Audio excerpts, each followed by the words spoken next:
tous, c'est Mélisse sans mélo. Pardonnez ma tenue, je suis en train de lutter contre le Moscou Paris qui vient d'arriver chez moi.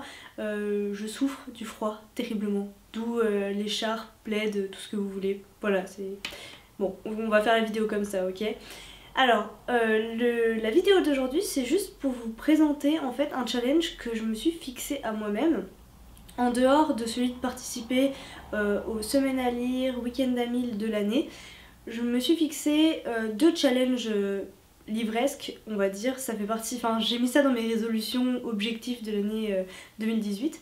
Le premier sur lequel je vais pas m'étendre, c'est de lire 100 livres dans l'année, au moins, si possible. J'en ai déjà lu 13, voilà c'est ça, je crois que j'ai fini le 13e, donc pour l'instant on va dire que je suis dans les temps. Le deuxième objectif que je me suis fixé, c'est de lire 6 livres en VO anglais. Alors anglais parce que c'est la seule langue dans laquelle j'ai un niveau suffisant pour lire, et en fait c'est la seule langue que je connais tout court en fait.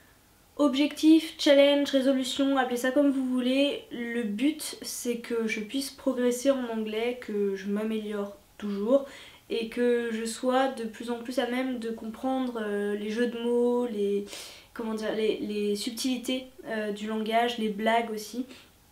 Je sais que pendant une période, ça fait 1 ou 2 ans je pense, j'avais lu quelques livres en anglais à la suite assez régulièrement et j'avais commencé à sentir ce genre de choses et maintenant j'y arrive plus, donc il faut que je retrouve ça.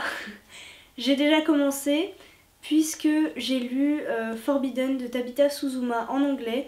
Alors je vous mettrai une petite image parce qu'il est actuellement chez Mello. On vous en parlera je pense, j'imagine qu'on vous fera une comparaison si elle a assez de trucs à dire dessus. 6 moins 1 ça fait 5, hein, et ça tombe bien parce que c'est le nombre de livres en VO anglais que j'ai dans ma palle. Ils sont juste ici et du coup je vais vous les présenter. Le premier c'est Sense and Sensibility de Jane Austen. J'ai lu l'année dernière il me semble Orgueil et Préjugés en français et j'ai adoré. Voilà, j'étais complètement à fond dedans. L'histoire, les personnages, la plume, enfin bref j'ai adoré. Et on m'a dit mais pourquoi tu l'as pas lu en anglais? Et on m'a prêté donc Sense and Sensibility en anglais. Et si c'est dans le même genre, je suis sûre que je vais adorer. J'ai un deuxième classique dans ma palle en anglais et il s'agit de Tess of the D'Urbervilles de Thomas Hardy. Pardonnez l'accent, ça va être compliqué je sens pour les autres. Alors je ne sais pas du tout de quoi ça parle, je sais que c'est un nom qui revient assez souvent, je sais que c'est un classique, mais je ne connais pas du tout. Donc voilà, juste histoire de lire un classique de la littérature anglaise. Le troisième livre que j'ai dans ma pile à lire en VO, il s'agit de Killing Floor de Lee Child qui introduit en fait le personnage de Jack Reacher. J'en ai lu un, il me semble, de Lee Child, enfin de Jack Reacher en fait. C'était pas le premier et je me suis dit bon il faudrait peut-être commencer l'aventure par le premier. Il y en a toute une série, je sais pas combien il y en a exactement, mais mon papa les a tous donc je vais pouvoir les lui emprunter.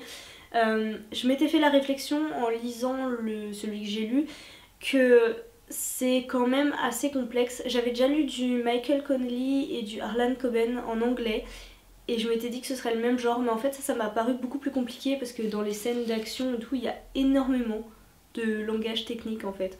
Je me souviens notamment d'une scène où Jack Reacher se fait écraser par un camion contre un rocher. C'est le seul truc que je peux vous dire pour que vous imaginiez un peu la scène. Et en fait il y avait énormément de mots de vocabulaire par rapport au moteur du camion, tout de l'avant du camion, la carrosserie, enfin c'était compliqué à aborder. Donc c'est un peu un challenge celui-là, l'objectif étant de ne pas ouvrir Google Trad tous les mots. Et pour ceux qui connaissent plus le film, Jack Reacher a été interprété par Tom Cruise, ce qui ne correspond absolument pas au personnage décrit dans le livre. Hein.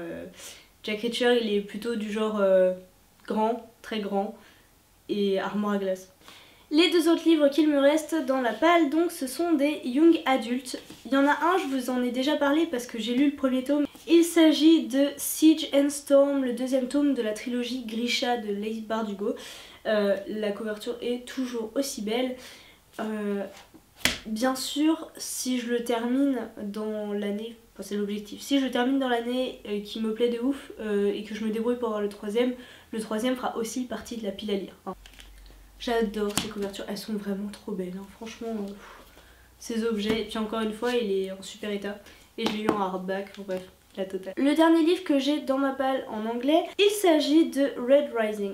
Au début il me faisait pas très envie, mais j'en ai entendu tellement de bien que je me suis dit qu'il fallait que je me lance. Et quand j'ai lu le résumé en français, alors je sais plus exactement, je pourrais plus vous dire exactement ce que raconte le résumé, hein, mais c'est, si j'ai bien compris, une histoire de rébellion entre un groupe de personnes qui est exploité, on va dire, et bien sûr la caste opposée, donc tous les grands, les riches, l'élite du monde.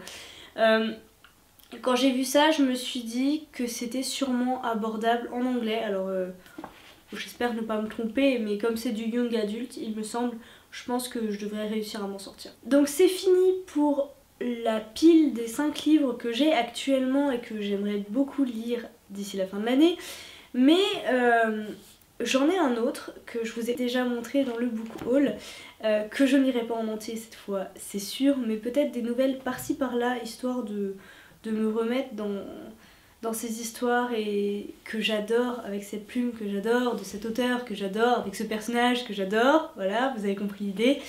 Et il s'agit de Sherlock Holmes, donc j'ai l'intégrale.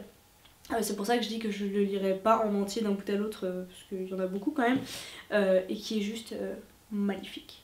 Donc comme vous avez pu le voir, j'ai quand même de quoi faire. Ça va pas être facile je pense, mais voilà, 6 livres, ça fait un livre en anglais tous les 2 mois. Je pense que c'est faisable, je vais y arriver.